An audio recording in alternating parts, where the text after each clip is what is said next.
lire c'est quand même vachement important, je trouve. Never she been a Serena. Ah non, c'est pas la bonne intro. On n'est pas sur la bonne chaîne. Ici c'est Hôtel de la Magie, donc c'est Cartomancie et Tutti Quanti. C'est quand même vachement important de lire parce que ça permet vraiment de regarder de nouveaux points de vue. Donc il faut pas se priver de lire, même quelques minutes par jour, mais il faut lire. Salut mes gâtés, bienvenue sur cette nouvelle vidéo. Aujourd'hui on va parler littérature ésotérique. Alors j'ai lu beaucoup d'ouvrages en cette année 2021, vraiment beaucoup, surtout là depuis cet été. J'ai lu plein de trucs plus ou moins intéressants. J'aime beaucoup lire aussi les articles sur des blogs, sur Wikipédia aussi, c'est très intéressant. Mais j'avais vraiment envie de vous parler des bouquins qui m'ont le plus plu cette année et qui sont sortis pour la plupart cette année ou qui viennent tout juste de sortir. Alors, je vais être très transparente avec vous. Il y a des livres que j'ai achetés et il y a des livres que j'ai reçus gracieusement de la part de certaines maisons d'édition. D'accord, mais je vous dirai au fur et à mesure et je vous donnerai mon avis objectif sur chacun de ces bouquins. Donc on va commencer par un livre qui me paraissait très intéressant cette année, qui est Psychic Witch. Alors c'est un livre qui est sorti, me semble-t-il, cette année, que je dise pas de bêtises, voilà, 2021. Il est à 17,95 € aux éditions Le Lotus et l'Éléphant. Donc Psychic Witch, c'est quand même un bon bébé, un gros pavé, qui est assez facile à lire, qui est extrêmement bien expliqué. Matt Orin, qui a écrit ce bouquin, s'exprime extrêmement bien. Vraiment, c'est un très chouette bouquin où on a aussi des petites illustrations pour étayer ses explications, etc. Je me suis beaucoup régalée à la lecture de ce livre jusqu'à à peu près la moitié du bouquin. Je trouvais ça assez chouette. Il y a beaucoup d'exercices pour développer sa clairaudience, sa clairvoyance. Alors faut-il encore les faire et ce quotidiennement pour pouvoir développer ses capacités si on veut les développer. Mais voilà, arrivé à la moitié du livre, j'ai commencé à trouver ça vachement rébarbatif. J'en avais marre. Je vous avoue que la fin du livre, je l'ai pas lu en fait. J'ai vraiment eu du mal à m'y mettre. J'ai survolé le bouquin. D'ailleurs, je crois que mon marque-page est arrêté. Voilà, un des seuls exercices qui m'a plu. J'ai qu'un marque-page pour ça. J'ai vraiment trouvé la fin de l'ouvrage. C'était trop long, c'était trop. On répète 10 fois la même chose. Mais le début du bouquin est vraiment très très bien. Franchement, je pense que pour des gens qui démarrent en médiumnité, en magie, psychomagie, etc., c'est un très très bon ouvrage. Mais ça peut être un peu dur en fait de se mettre dedans. Au début j'ai vraiment beaucoup aimé, après j'en avais un peu marre, mais franchement je le conseille, vraiment. Surtout pour 17,95 €, je trouve que ça serait couillon de s'en priver, parce qu'il y a quand même des infos assez intéressantes. Voilà, j'ai surligné par exemple des affirmations psychiques. Voilà, c'est pas le livre dans lequel j'ai le plus surligné de trucs, où j'ai le plus de marque-pages. Il est intéressant, je pense que c'est un bouquin qu'il faut lire au moins une fois, peut-être l'acheter, je sais pas, de seconde main si vous en trouvez, ou vous le faire offrir, c'est un beau cadeau, mais moi j'ai vraiment eu du mal à la fin, c'était un peu compliqué. Un autre livre que j'ai lu et où ça a été tout l'inverse, c'est La prospérité de la sorcière. Alors celui-ci, je crois que je l'ai acheté l'année dernière, 16 € aux éditions Danae. J'essaie de regarder quand est-ce qu'il est sorti, 2020. Donc voilà, il est sorti donc l'année dernière. Je l'ai acheté parce que j'en ai entendu parler sur les réseaux. Je m'étais dit, il doit être sympa, il doit y avoir plein d'infos. J'ai commencé à lire les premières pages et je me suis arrêtée là. Je me suis dit, ça a l'air chiant comme la mort. Et vraiment, j'ai eu beaucoup de mal à m'y mettre. Et puis il y a quelques semaines, je me suis dit allez, je vais le reprendre et je vais essayer de le lire. Et alors en fait, j'ai pas pu décrocher. J'ai passé des après-midi entières, des soirées entières. En quelques jours, c'était plié. Et alors pour le coup, lui, j'ai surligné beaucoup de choses. Il y a beaucoup de tableaux explicatifs. Donc on parle de tout dedans. C'est-à-dire, ça parle d'astrologie, ça parle de cartomancie, enfin de tarologie. Voilà, j'ai surligné vraiment beaucoup de trucs. Ça parle de toutes les divinités autour de l'abondance financière, bien entendu, puisque c'est la prospérité de la sorcière, abondance magique et financière. On nous parle des éléments, on nous parle des pierres. On nous donne des recettes magiques pour faire des huiles, pour faire des encens, pour faire des bains. Enchanter sa vie, vraiment les runes, les talismans, voilà, enfin vraiment un livre hyper complet pour ceux qui ont envie d'avoir une meilleure abondance financière dans leur vie. Ce livre, c'est une pépite et pour le coup, voilà, tout ça c'est tous les marque-pages que j'ai mis à des pages où j'ai vraiment pas envie de les perdre, qu'il faudra sûrement que je recopie d'ailleurs. Voilà, je trouve ce livre juste génial, voilà, vraiment génial. Ça nous parle de tout ce qui concerne le tarot par rapport à l'abondance. Il y a des exercices de visualisation, ça parle des chakras, ça parle du caractère que l'on a peut-être et de notre rapport à l'argent. Ce livre est une pépite, 16 €, franchement, au top. Voilà, j'ai vraiment kiffé cet ouvrage. C'est pour moi quelque chose qu'il faut absolument avoir parce qu'il est vraiment génial. Ça, c'est 2 ouvrages que j'ai achetés moi, hein, qu'on s'entende bien. Mais La prospérité de la sorcière, très chouette. Alors si c'est juste pour lire dans le but de lire, bof. Par contre, si c'est dans le but vraiment d'améliorer sa vie, il y a énormément de choses à mettre en place dedans. Des rituels pas chers, la compréhension de l'astrologie au niveau de ces rituels de sorcières, etc., qui a une importance capitale. Ça, je l'avais déjà compris, mais là, on met encore le doigt dessus, on nous explique plein de choses. Vraiment, cet ouvrage-là est génialissime. Ensuite, j'avais acheté aussi, je crois, début d'année. Il est sorti quand celui-ci? Je ne sais pas. 2020. Imprimé en octobre 2020. Donc voilà, fin d'année dernière, mais je l'ai acheté début d'année. C'est du docteur Luc Baudin. Alors j'aime beaucoup les ouvrages de Luc Baudin. Celui-ci est aux éditions Guy Trédaniel. J'ai acheté également un énorme coffret avec des fiches de Luc Baudin. Alors j'en avais un de Serge Boutboul que j'ai pas aimé du tout, que j'ai trouvé super chiant. Par contre, celui de Luc Baudin sur les soins énergétiques, j'ai kiffé, vraiment, je me suis régalée. Pareil, je me suis mise dans les fiches, je les ai toutes lues, vraiment une pépite. Ensuite, du docteur Luc Baudin, cette année aussi, d'ailleurs, j'aurais pu le prendre. J'ai acheté le livre sur Lucifer. Porteur de lumière. C'est un petit livre qui est très facile à lire. En 2 jours, je crois, c'était lu. Qui est génial. Voilà, c'est une conversation entre le docteur Luc Baudin et l'archange Lucifer, qui est vraiment formidable.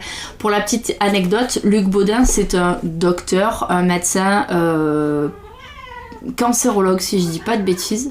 J'ai mon chat qui pète un plomb. Et il fait également des médecines holistiques, donc des soins énergétiques, etc. Et il a des facultés de canalisation. Et il explique dans l'ouvrage avec Lucifer que Lucifer lui est apparu durant des consultations, qu'il a eu très peur parce que le docteur Luc Baudin a eu une éducation religieuse extrêmement poussée. Donc il avait très peur de Lucifer et de son courroux. Et par ses facultés de canalisation et de clairaudience, il a entamé un dialogue avec Lucifer. Et ce dialogue est retranscrit dans ce livre. Et je trouve que c'est juste une pépite. J'adore vraiment ce livre. Je l'ai recommandé à tout le monde. Vraiment génial. Et du coup, j'ai acheté cet ouvrage-là également de Luc Baudin. Et je dois vous avouer que je ne l'ai pas lu. Voilà. Par contre, il me paraît extrêmement bien fait. Je l'ai survolé. Je ne l'ai pas lu. Je le lirai une fois que j'aurai fini de lire cet ouvrage-là.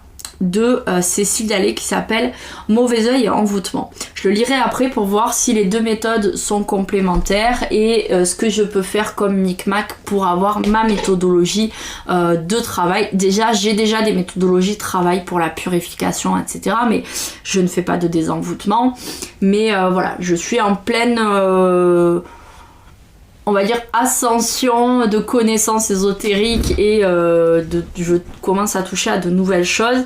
Donc voilà, j'ai besoin vraiment de beaucoup lire pour pouvoir avoir toute un espèce d'égrégore de solutions et pouvoir ensuite aller tirer les ficelles dont j'ai besoin pour pouvoir créer vraiment mon environnement de travail et de consultation, de médiumnité, voilà. Donc, beaucoup de lecture. Donc, on va en arriver à ce bouquin-là, Cécile Dallé, qui est aux éditions Trajectoire, qui vient de sortir. Alors, aujourd'hui, on est le 30 novembre, si j'y peux. Ma montre est arrêtée. 30 novembre. Il a dû sortir il y a quelques jours. Je l'ai reçu des éditions Trajectoire. Voilà, service presse, vous voyez, c'est noté. Pour que je le lise et que j'en fasse... alors, on m'a pas demandé d'en faire une review, mais que je leur fasse un retour sur le bouquin. On peut voir qu'ici, j'ai mis un marque-page, ce qui signifie que j'en ai lu que la moitié. Je n'ai pas lu la deuxième partie. Mais je tenais quand même à vous en parler, parce que ce livre est une petite pépite de connaissances et d'explications. C'est-à-dire que Cécile Dallé, alors pour la petite histoire, Cécile Dallé, elle est sourde. Voilà, mais elle fait des consultations de médiumnité et elle a écrit plusieurs ouvrages, dont celui-ci. Cécile Dallé a pris le parti, dès le départ du livre, d'expliquer d'où vient le mauvais œil et les envoûtements. D'où viennent le mauvais œil et les envoûtements et quelle est l'origine de la naissance de tout ça par les origines humaines. C'est-à-dire qu'elle explique vraiment du départ par exemple, alors je vous donne vraiment un exemple parmi tant d'autres du livre, mais qui sont les tziganes, qu'en fait ils arrivent d'Égypte à la base et puis qu'ils ont voyagé et puis qu'ils ont pris des cultures européennes, maghrébines, etc. On a plein de choses qui arrivent comment ça s'appelle, de Syrie, d'Afghanistan et qui font aussi partie du mauvais œil, enfin qui se sont transmises et transformées jusqu'à arriver à ce qu'on appelle aujourd'hui le mauvais œil ou les envoûtements. Bref, tout ça c'est expliqué avec beaucoup de détails. Donc en fait il y a une grosse partie de la lecture qui est historique. Voilà. Je trouve que c'est quand même important de savoir d'où viennent ces croyances, parce que ça reste des croyances. Et elles nous fait part aussi dans cet ouvrage de ce qu'on appelle l'auto-envoûtement, qui est la plus grosse partie des envoûtements qui existent. Envoûtement, c'est un terme générique. Auto-envoûtement, c'est une grosse partie de ce terme générique. Parce qu'en fait, bien souvent, et ça je vous l'ai déjà expliqué pour ceux qui me suivent sur Instagram notamment, mais sûrement aussi sur YouTube, j'ai déjà dû vous le dire, c'est que... en fait, dès qu'on va commencer à avoir des pensées négatives, on va nourrir des égrégores avec d'autres personnes qui ont le même genre de pensée. Et plus on va penser qu'on a le mauvais œil sur nous, plus en fait on va le créer, le nourrir, le faire grandir et faire en sorte qu'il va être visible à l'œil. C'est-à-dire qu'il va vraiment nous arriver des choses qui font que on va pouvoir mettre ça sur le compte du mauvais œil. Mais on a toujours tendance à penser que c'est la faute des autres, que ce sont des personnes X ou Y qui nous ont envoyé ce mauvais œil. Alors que bien souvent, c'est juste nous qui l'avons créé, matérialisé par nos pensées et qui le nourrissons au quotidien. Donc elle explique durant cet ouvrage comment se passe ce phénomène de création de mauvais œil et de cristallisation dans notre champ énergétique. Et dans la deuxième partie de l'ouvrage que je n'ai pas encore lu, elle donne des méthodes pour s'en débarrasser. Donc je suppose qu'il va y avoir de la pensée positive, du nettoyage pour pouvoir repartir avec des énergies neuves, le fait aussi d'avoir des pensées peut-être... des mantras pour essayer d'être plus dans la pensée positive justement et de moins avoir de mantras négatifs, parce que si tous les jours tu te répètes que tu es un imbécile, que tu n'es pas capable de ci, pas capable de ça, tu nourris un égrégore qui fait que ça crée une espèce de mauvais œil qui fait que finalement effectivement tu n'en es pas capable, et moins tu en es capable, plus tu nourris cet égrégore en disant que tu n'es pas capable, et tu rentres dans un cercle vicieux, et ça c'est la faute de personne d'autre que nous. Donc elle explique vraiment en détail tous ces phénomènes. Je trouve ce livre archi bien ficelé, archi bien fait. Maintenant, je vais être très très transparente avec vous. Il y a un petit bémol sur ce livre, c'est que j'ai retrouvé des erreurs dedans. Alors, je peux pas dire s'il y a des erreurs de conjugaison ou d'orthographe parce que je n'ai pas les capacités intellectuelles nécessaires pour détecter des fautes d'orthographe. Je suis vraiment nulle là-dedans et je nourris pas cet égrégore qui fait que je deviens nulle, c'est que vraiment je ne suis pas en mesure d'écrire sans faire de fautes. Par contre, j'ai pu remarquer qu'il y avait des erreurs au niveau de certaines dates. J'ai pu remarquer qu'il manquait des mots dans certaines phrases et j'ai pu remarquer par exemple des paragraphes qui se répétaient directement l'un à la suite de l'autre. C'est pas des gros problèmes, mais pour des gens qui seraient pointilleux là-dessus, sachez que vous risquez de trouver des coquilles de ce genre dans l'ouvrage. Je ne suis pas arrivée à la fin, donc je ne peux pas savoir si ces erreurs que j'ai vues sont les seules ou si elles vont avoir encore lieu dans d'autres endroits du livre, mais je préfère vous prévenir et être très transparente avec vous. Cela ne change en rien le contenu hyper bien foutu du livre, mais c'est vrai que ça peut peut-être déranger certaines personnes. Ce livre-là, donc, il est au tarif de 25 €. Il est très complet. Je trouve qu'il est très chouette parce qu'il est écrit en bleu et en orange. Et c'est des couleurs qui s'assortissent extrêmement bien.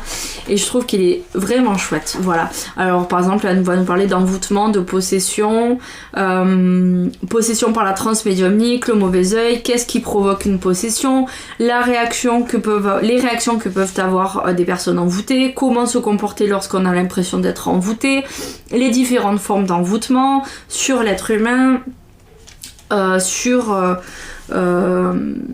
les types d'envoûtement émotionnel et les envoûteurs émotionnels. Voilà, donc là juste pour une petite partie, il y a tellement d'informations.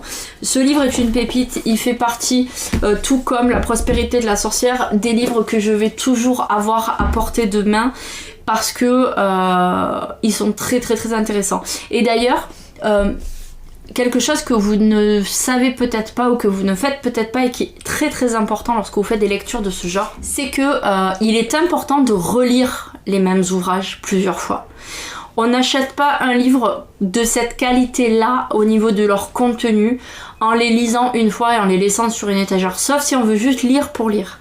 C'est vraiment très bien de les reprendre et de les relire de façon régulière, peut-être 2 fois ou 3 fois dans la même année, et puis ensuite dans 4-5 ans les relire encore un coup pour vraiment récupérer un maximum d'informations utiles. Et puis comme nos pratiques, nos mentalités aussi changent, on peut voir du coup à un instant T certaines informations qui nous paraissent utiles mais pas d'autres, et puis à un instant W, on va finalement avoir des infos qui là nous paraissent plus utiles et qu'on avait raté la première fois parce qu'elles ne l'étaient pas à ce moment-là. Donc voilà, ça c'est vraiment 2 ouvrages pour le moment que je peux, dont je ne pourrais pas me passer en tout cas dans les mois à venir parce qu'ils sont hyper importants dans mon quotidien au niveau de mes connaissances et de mes pratiques ésotériques. Celui-ci aussi je pense qu'il va s'ajouter, mais je ne peux pas en être sûre pour le moment parce que je ne l'ai pas lu, mais je pensais quand même que c'était intéressant de vous en parler. Et ensuite j'ai reçu 2 ouvrages. Non, j'ai pas reçu 2 ouvrages. J'ai reçu un ouvrage et j'en ai acheté un autre. J'ai reçu cet ouvrage-là auprès de 17 € de Grancher, je sais pas comment on dit, moi je dis Grancher, qui est de Catherine Aubier. Qui est un cours pratique d'astrologie prévisionnelle, et je m'étais acheté quelques jours avant de Emily Charton, l'initiation à l'astrologie aux éditions Marie-Claire. Celui-ci est au prix de 16,90 €. Les ouvrages astrologiques, j'en ai pléthore, vraiment j'en ai beaucoup parce que l'astrologie c'est une discipline qui me fascine, qui me passionne, peut-être parce que quand j'étais petite et ado, en fait j'étais passionnée par l'astronomie, et l'astrologie est venue naturellement se greffer à ça parce que c'est aussi une matière ésotérique très importante, voilà, qui est très connue, très répandue et qui existe depuis extrêmement longtemps. Je pense que depuis que l'astronomie existe, donc depuis que l'homme a pris conscience que les étoiles étaient ce qu'elles étaient et qu'elles pouvaient avoir un rôle dans le fait de les guider, ne serait-ce que pour se repérer géographiquement ou dans les croyances qu'elles peuvent en découler parce que par exemple quand quelqu'un décède, on peut dire souvent aux enfants il est parti rejoindre les étoiles. Depuis que ces croyances là existent, depuis que l'homme est l'homme, je pense que du coup l'astronomie existe et l'astrologie aussi, parce que c'est une science très importante. En Égypte, l'astrologie c'était monnaie courante avant qu'un roi ne prenne une décision, il consultait ses astrologues, etc. Donc voilà. Donc ça me fascine, surtout que je suis une passionnée de l'Égypte depuis très jeune. Donc c'est un recoupement de disciplines qui viennent se porter en fait. Mon amour pour l'astrologie, le seul problème c'est que j'ai vraiment beaucoup de mal à m'y mettre. J'ai beaucoup de mal à arriver à retenir les notions d'astrologie, alors que c'est quelque chose qui me plaît énormément, ce qui fait que j'ai beaucoup d'ouvrages sur l'astrologie. J'en ai acheté chez Emmaüs notamment, parce que on peut retrouver des ouvrages un petit peu plus anciens des années 80-90 qui peuvent se retrouver sur les étals d'Emmaüs, que j'ai payé 3 francs 6 sous, qui sont vraiment super, etc. sur la lune et tout. Je me suis acheté plein d'ouvrages là-dessus, j'ai des formations, j'ai des livres audio, j'ai des livres Kindle sur mon téléphone, ma tablette, etc. sur l'astro, que j'essaie de lire, mais je n'arrive pas à m'y mettre. C'est une discipline qui demande quand même un certain investissement, un apprentissage de base avec les signes, les planètes, les conjonctions planétaires, etc. Les conjonctures, planétaires, etc. Donc voilà, c'est une discipline qui demande quand même un certain investissement pour pouvoir être comprise et apprise et ensuite utilisée. J'ai trouvé donc ce livre super chouette, je le trouvais très beau, très bien fait. Je cherchais vraiment un livre dans ce style depuis longtemps et je m'étais dit je ne rachèterai pas de bouquin sur l'astro tant que je n'aurais pas trouvé exactement ce qui me convient. J'ai trouvé ce bouquin là chez Cultura. Je vous mets d'ailleurs tous les livres qui sont présentés en barre d'infos, vous pouvez les acheter directement via Amazon ou récupérer les références pour aller les acheter chez la Fnac ou Cultura. Mais si vous voulez directement les recevoir à la maison, tous les liens sont en barre d'infos Amazon, sous la vidéo, d'accord, et vous pouvez les acheter sur Amazon. Donc j'ai trouvé ce bouquin et il est très intéressant. Voilà, elle détaille. Oh putain, aujourd'hui j'arrive pas à en placer une. Alors je sais pas si vous savez, mais en fait j'ai des gouttières d'orthodontie. Oh, j'arrive pas à parler, c'est pas possible. J'ai des gouttières orthodontiques pour redresser mes dents que je dois garder jour et nuit et je les change toutes les 2 semaines. D'ailleurs aujourd'hui je vais changer celle-ci, ce qui fait que j'ai tendance à chuchoter et ça me demande quand même un effort un peu plus conséquent pour arriver à articuler. Ce qui fait que dans mon effort de pouvoir avoir une élocution correcte, du coup je bafouille. Donc voilà, j'en suis vraiment désolée. Si vous voulez en savoir plus sur ce genre de traitement, sur ma chaîne Maman Colombe, je vous ai fait 2 vidéos sur les gouttières d'orthodontie. Je vais y arriver. Voilà, bref, petite parenthèse fermée. Du coup, elle nous explique chaque signe. Donc ce que j'aime beaucoup et ce que je retrouve pas toujours dans les ouvrages, c'est qu'ici par exemple, j'ai ouvert au Sagittaire. Si tu passes par là et que tu es Sagittaire, écoute bien. Le Sagittaire, c'est un signe de feu, c'est un signe qui est mutable. La planète à qui il est associé, c'est Jupiter, et son opposé, c'est le Gémeaux. Donc rien que ça, déjà, je trouve ça super chouette. Voilà. En plus, les dessins sont très à la mode, hein. Ça c'est vraiment le genre de dessin type aquarelle qui se fait partout, en cartomancie, partout on voit ce genre de dessin. Donc je trouve ça très joli. D'ailleurs, mon logo Hôtel de la Magie, le logo où je suis dessus, il a cette forme aquarelle aussi. Donc voilà, je trouve ça très chouette. Et je trouve que c'est super bien fait. On a le but des Sagittaires, on a les stratégies et les ressources des Sagittaires, le côté ombre du Sagittaire, et ainsi de suite pour chaque signe. Donc ça, je trouve ça super chouette. Ensuite, on va avoir chaque planète du coup, parce que vu que chaque signe est associé à une planète, elle va aussi détailler chaque planète. Et ensuite, elle va faire beaucoup de combinaisons entre les signes, il y a des tableaux explicatifs. Je trouve que ce livre est une petite pépite et comme je vous ai expliqué, c'est quelque chose, je pense qu'il va falloir que je lise et que je relise pour pouvoir mieux m'en imprégner, et ce sera sûrement un ouvrage qui pendant quelques mois, voire quelques années, restera près de moi de façon à ce que je puisse le consulter régulièrement pour bien m'en imprégner et être sûr de ne pas faire de bêtises. Parce qu'aujourd'hui, on a l'impression que l'astrologie, tout le monde fait ça, on voit plein de chaînes YouTube, on voit même des grandes youtubeuses, influenceuses qui font de l'astrologie, qui sortent des bouquins. Franchement, je suis pas fan. Comme la plupart des gens qui sont très connus, vraiment très très connus, qui ont de très grosses communautés de plusieurs centaines de milliers d'abonnés ou de plusieurs dizaines de milliers d'abonnés sur Insta, souvent on leur fait faire des ouvrages juste parce qu'en fait ils sont bankable et pas vraiment pour leur réelle qualité dans la matière. Donc aujourd'hui, c'est vrai que je fais une autre parenthèse, on a plein d'oracles, de bouquins qui sortent, de gens qui en fait n'ont pas vraiment de contenu à proposer mais qui sont bankable.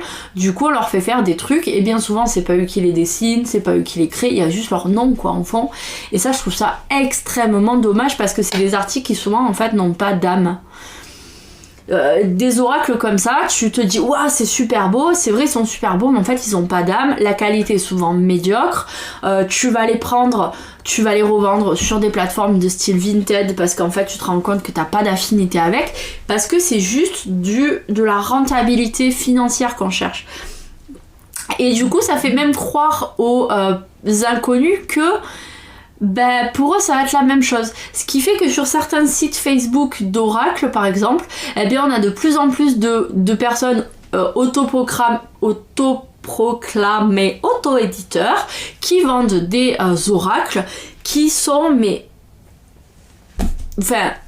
c'est une critique peut-être que vous allez trouver gratuite, mais franchement pour moi il y a la moitié des oracles qui sont aujourd'hui créés par des auto-éditeurs et vendus sur Facebook qui sont à jeter à la poubelle. Je suis vraiment désolée si tu passes par là, que tu as créé un oracle comme ça, ne le prends pas pour toi parce que peut-être que ton oracle est formidable, il y en a plein des auto-édités qui sont formidables. Aujourd'hui je n'achète quasiment que des auto-édités, mais il faut faire le tri. J'ai vu très très récemment sur Facebook une nana qui vend un oracle, je ne sais plus combien, et dessus en fait il n'y a rien. C'est-à-dire qu'il y a le nom de l'oracle derrière, donc par exemple c'est l'oracle des nuages, et sur le côté verso, il y a marqué agressivité, méchanceté, trahison. Point, il n'y a pas de photo, il n'y a rien. Il y a rien, c'est vide, c'est creux, c'est une coquille vide. Qui va acheter ça? C'est en fait juste du bankable, c'est je vais le faire éditer, ça va me coûter 3 balles parce que c'est des droits qui valent pas plus quand on voit la qualité de finition, ça va me coûter 3 €, je vais calculer les frais de port, je vais le mettre vendre à 20 balles, je vais le mettre dans un pochon AliExpress et j'espère en vendre des milliers et me faire des cacahuètes en or. Mais ça ne marche pas comme ça les amis. Un oracle, il faut le canaliser, le créer, le penser, le créer, le travailler dessus, retravailler dessus, retravailler dessus, le faire imprimer en petite quantité, le passer à son entourage, à des professionnels, leur demander ce qu'ils en pensent, quelles sont les améliorations à faire, le faire corriger parce qu'il y a des oracles qui sont vendus avec des fautes. Je veux dire, on peut tous faire des fautes, même si tu es très fort en orthographe, etc. Mais à force de te remettre dessus, des fois il y a des choses, tu vas plus les voir, même si c'est énorme. Faut faire corriger, on peut pas vendre des outils qui sont pas aboutis. C'est franchement prendre les gens pour des couillons et penser juste pognon et pas amour de l'art. Voilà, je suis désolée, c'était une parenthèse qui peut être mal prise, mais si toi tu sais que ton outil a été bien fait, que tu as mis de la passion, de l'amour, que tu es en train de créer quelque chose qui potentiellement peut vraiment apporter quelque chose aux autres et non pas juste de l'argent dans ta poche, il n'y a aucun problème là-dessus. Mais voilà, 2 poids 2 mesures, après à chacun de voir midi à sa porte. J'ai réussi à caler 2 expressions bien pourraves, une après l'autre. Wouhou. Donc voilà, donc on en revient à ça, cet ouvrage que je trouve génial. Et ensuite, dans la foulée, les éditions Grancher m'ont envoyé ce livre-là de Catherine Aubier, qui est vendu donc au prix de 17 € chez les revendeurs, Cultura, Fnac, etc., que j'ai commencé à lire et que j'ai arrêté en cours de route. Pourquoi? Non pas parce qu'il n'est pas intéressant, parce qu'au contraire, en fait, il est extrêmement bien fait, mais pas pour moi. Je suis trop novice en la matière pour apprécier ce genre d'ouvrage.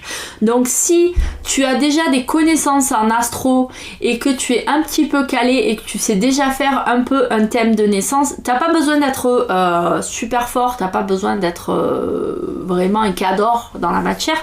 T'as juste besoin de savoir au moins faire, voire décrypter un thème de naissance. Je pense que cet ouvrage-là, tu vas te régaler. Moi, je n'en suis pas du tout là. Pas du tout. Ce qui fait que j'ai trouvé ça très compliqué pour moi. Je revenais sans cesse aux définitions de base. Donc, il y a un petit mnémotechnique, un petit memento technique où elle reprend un peu, pas un peu, elle reprend carrément les signes, etc. Elle explique ce que sont des maisons, les aspects, les symboles, mais voilà, ça tient sur trois pages. J'ai besoin de plus pour arriver à comprendre. Ce qui fait que pour les premiers thèmes, je revenais sans cesse en arrière parce que j'avais du mal, c'était compliqué pour moi, c'était très confus. Donc c'est pas un ouvrage que je vais relire dans les semaines à venir, c'est un ouvrage que je reprendrai sûrement en 2022, mais après avoir bien assimilé tout ce qui va être l'astrologie de base. Mais si tu as des connaissances déjà en astro, franchement ce livre il est génial. Elle reprend tout un tas de thèmes de naissance de personnes connues. Par exemple ici je regarde, il y a Bill Clinton et elle explique en fonction, alors elle reprend, pour si tu t'y connais, hein, elle reprend par exemple ici les transits d'Uranus, vivre Uranus, transit d'Uranus, les conjonctions, les pièges, le sens, etc. Et elle explique vraiment en détail ce qui a influencé la carrière et la vie de Bill Clinton. Juste après, on a Sophie Marceau, pareil, elle explique vraiment tout ce qui a influencé tout ça. Voilà, vraiment... c'est Florence Artaud et Camille Muffat. Voilà, ce sont deux femmes qui font du bateau, non, c'est pas ça. Ces prénoms me disent quelque chose. Mais voilà, elle explique vraiment tout un tas de thèmes de personnes extrêmement connues. John Fitzgerald Kennedy et Charles de Gaulle qui ont a priori, je pense, du coup, le même thème.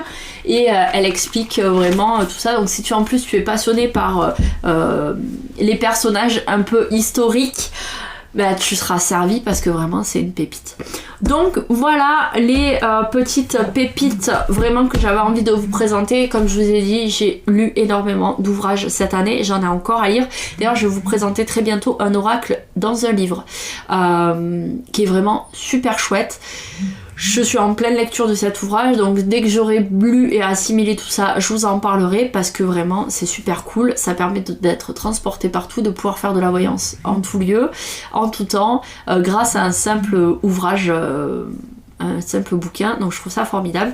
Mais voilà, j'ai lu plein de choses et ça c'était vraiment ce qui valait le coup de vous être montré et qui vous donnera peut-être une certaine appétence pour... l'astrologie ou vous y remettre ou pour les nettoyages énergétiques ou pour tout simplement avoir des connaissances en général sur les milieux ésotériques. Bien sûr, je voudrais juste vous dire qu'il ne faut pas toujours tout prendre pour argent comptant dans les ouvrages comme ça parce que ça reste quand même des points de vue au niveau des auteurs. C'est-à-dire que quand on écrit un livre, on l'écrit avec son expérience, qu'elle soit personnelle ou qu'elle soit professionnelle, et on va donner son avis. Mais ça n'est jamais à prendre pour argent comptant comme une science exacte. D'ailleurs, ce n'est pas une science exacte, d'accord ? Ça reste du domaine de l'ésotérique, donc de l'ésotérisme, pardon, donc ça reste vraiment des cases et des sentiments et des appréciations personnelles en fonction de chacun. Voilà. J'espère que ça t'aura plu. Cette vidéo est un petit peu longue, mais voilà, j'avais plein de choses à dire, donc j'espère que tu auras kiffé. Je t'invite à mettre un petit pouce en l'air, à t'abonner si ce n'est pas le cas. Les prochaines vidéos seront sur la cartomancie et voilà, plein de choses à te présenter prochainement. Je te fais de gros bisous et je te dis à très bientôt pour une prochaine vidéo. Bye bye. Tu sais que nos guides savent tout. Ils m'ont dit que t'étais pas abonné sur tous mes réseaux sociaux. Alors juste avant de quitter la vidéo, tu t'abonnes à mon YouTube et ensuite t'as plus qu'à aller t'abonner sur les réseaux qui sont affichés là. Allez, sans rancune. Gros bisous, à très vite.